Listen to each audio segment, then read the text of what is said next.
how do we get and stay inspired in our lives and especially in certain projects? Well, let me share with you what I learned when I was writing my second book, which is a huge book on parenting that puts together all of my experiences from working with young people for the last 20 years and peppers in these different spiritual teachings of having been a monk for, I guess, almost 10 years now. So I had lots of experience that I thought could be helpful, and I was inspired to give it to people and do something with it different than and greater than just working with people one-on-one, right? So I was like, I'm going to write a book.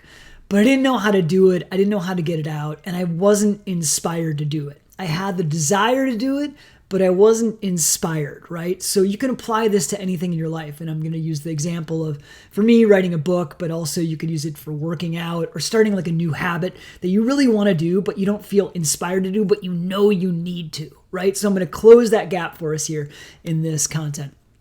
So how do you do it? First thing that you need to do is create a goal that is bigger than yourself. And you want to create a goal that serves other people, right? So if you're talking about exercise, how does that serve other people? Well, it serves your health by keeping you alive and healthy for the people that you love. You could say that, right? It doesn't have to serve other people, but God, it really helps because a lot of us don't care enough about ourselves to do things that are really important for us. I'm speaking for myself on that one. There are still things that I wish I was doing in my life that I did more of that would reflect how much I actually cared about myself that I don't, honestly, if I'm really honest with you, right? So we're on this path together. So find something that serves you, that serves other people. And here's another important part of this.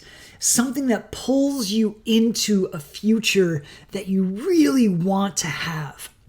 Maybe even the first thing is creating the desire. Now I'm kind of taking that as a given that you actually have a desire, that you want something for yourself or for somebody else, but you want a future that pulls you into it, that pulls you out of where you are now, right? So part of what you might think about is visioning what your life would look like or how you would feel if you had achieved this thing. If it was having a body that you wanted or losing some fat or achieving something financially or something professionally for yourself, for your family, right? I mean, achieving more money is a great service to your family so that you can pay for their college or whatever endeavors they want to have in their young life, right? So find something that pulls you forward so that you don't have to push yourself as much. The ideal is that you feel pulled to do something and that therefore it doesn't take as much kind of slogging, right? Because that's something, one of the parts of being inspired, honestly, is that we are pulled. Like when we think of being inspired, this is kind of interesting. Oftentimes it's like something that has to come from inside of us. But interestingly enough, I see one of the origin points of inspiration as if there's something out there, we could call it the future, that is actually pulling us into it. So it's not that we are igniting or activating something inside of ourselves per se. It's that we've created a certain vision, or we could call it a future memory of something of ourselves, of our life that is pulling us. And that's what inspires us, that we feel the need to go after that thing. And there are these clear action steps in front of us to help us get there, right? So the first thing is create a goal that's bigger than you and have it pull you into your future and into the action. The second thing is create a schedule of commitments. In my example of writing a huge book, I was writing a book that needed to have like 50 to 60,000 words. And I think most pages, the average page length in a book, I think is about 200 or 500 words or something. So we're talking about a 200-page book, right? And how did I put together 20 years of experience working with parents and young people into a book? It took many, many, many hours. I hired a company to help me do it, and I was fortunate to have some funds that I wanted to dedicate to that. So another part of that is like I committed myself and I made an investment in myself, which is also something that you can do financially, put yourself on the line for something. And the thing I'll never forget that was the most helpful from the coaching that I got from this program was that they said, write 250 words a day. Now, 250 words is like a short paragraph, right? And I was like, that's so small. They were like, yeah, exactly. Just write 250 words a day and in 3 months, you're going to have a book. And I was like, oh my God, That's true. 3 to 6 months, depending on how many words you write. So here's what happened. Most days, I easily made the 250 words. In fact, I would write 500 to 1,000. I would just get in the flow. I found the right time of the day to do it, which is in the morning. I dictated on my phone, so I didn't have to write. I was just like in the flow of as if I was talking to someone. And I easily made 250 words a day. Some days it was a total grind to write 250 words. Sometimes I actually forgot and skipped it. But then I made it up because I was doing extra on most of the days, right? So as much as you can, set yourself a goal, a very embarrassingly low goal daily, right? If it's going to the gym, you make the goal that you go to the gym and you spend 20 minutes at the gym. If you're really committed to this goal, you will easily surpass your embarrassingly low goal that you have for yourself.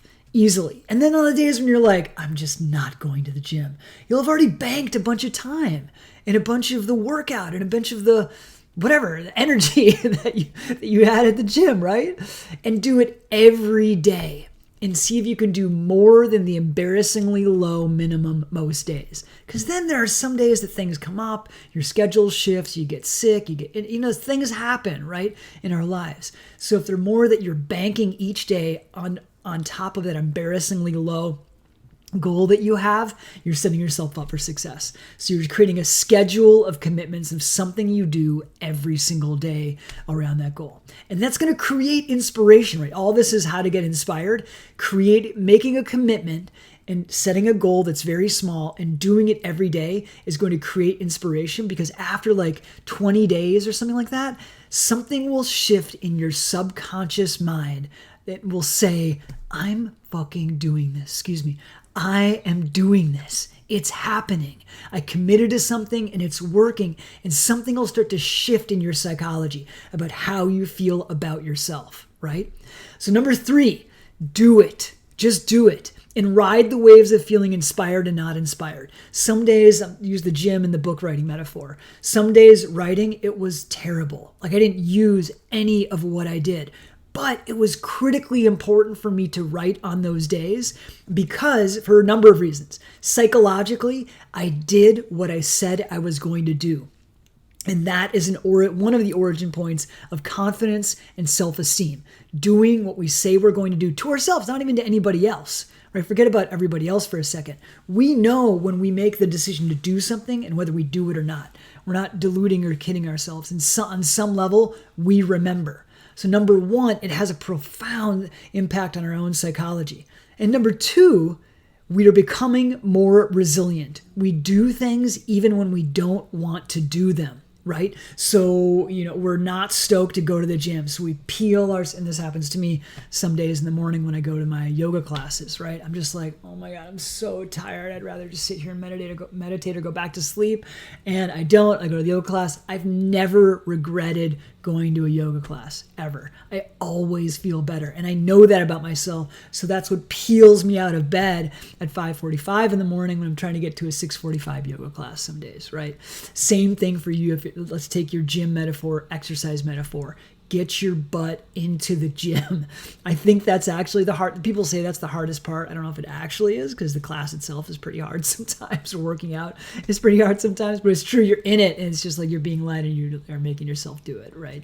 So do it. And ride the waves of feeling stoked about it or not stoked about it, or feeling sad, or if you've taken a week off, fine. Just keep doing it. The most important days are doing it when you don't feel inspired. Why? Because you're strengthening the inspiration muscle and not having inspiration come from the outside of you, even just like the waves of your feeling, which you can in some ways say that's on the outside of you. It's just like not what you're actually creating. It's just sort of happenstance, which happens to me.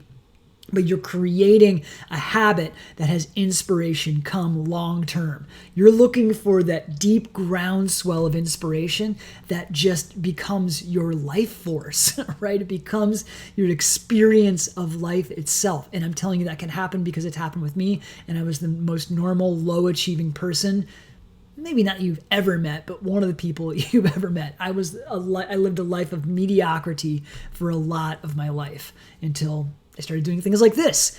So you're becoming more resilient when you do it, whether you're inspired or not, and you hold your word to yourself, right? Now, here's another thing around just doing it. Take a break, right? Take 3 days off and don't go and see how you feel. Do you feel better or do you feel worse? I often find that like the Dwayne "The Rock" Johnson calls them cheat meals. He has this giant stack of pancakes and he's like, I love cheat meals. He's like 2 a.m. He's in a giant stack of waffles or whatever and sausage and all this stuff. But the guy's jacked, man, and he's super successful.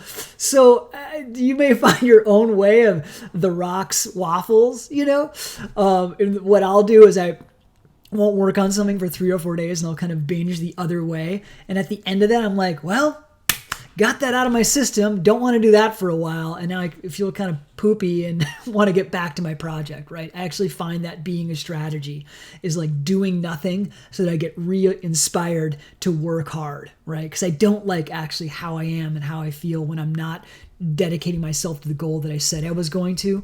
So on average, because you've worked harder most of the days, and some days you just have a couch day or whatever, right? The average is that you're making success and you're doing it.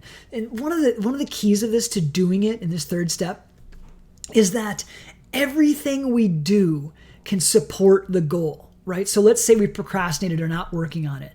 That can support the goal because we can learn about ourselves and be like, wow, I'm really addicted to procrastination with this. Why am I addicted to procrastination? Which I was with reading this book. It was so fascinating. Let's take a little foray into a little story for you. I remember when I was writing this book, and as soon as I sat down to write, I'd be like, I want to clean the bathroom. And the cleaning the bathroom was like the least favorite thing I do in my life, right? Scrubbing my shower. It was like, and I could pay somebody to do it. And anyway, it was like, it's so fascinating how something was like, I could want to clean the bathroom now. That's how badly I didn't want to write. But I stuck with it, right? And I did anyway. And I learned something about myself around how in order for me to become the next person that I wanted to be and become a higher achieving person, I really had to leave my comfort zone and the familiarity. And that addiction to procrastination that was coming up was one of the hallmarks of how I was leaving an older version of myself. And the fourth thing that you want to do is do not stop until it's done. Who cares how long it takes? We're all running different marathons in our lives, right? So keep going. So choose a goal that's bigger than you. Create a schedule of commitments. Just do it and ride the waves. And don't stop until it's done. You've got this, and all my best.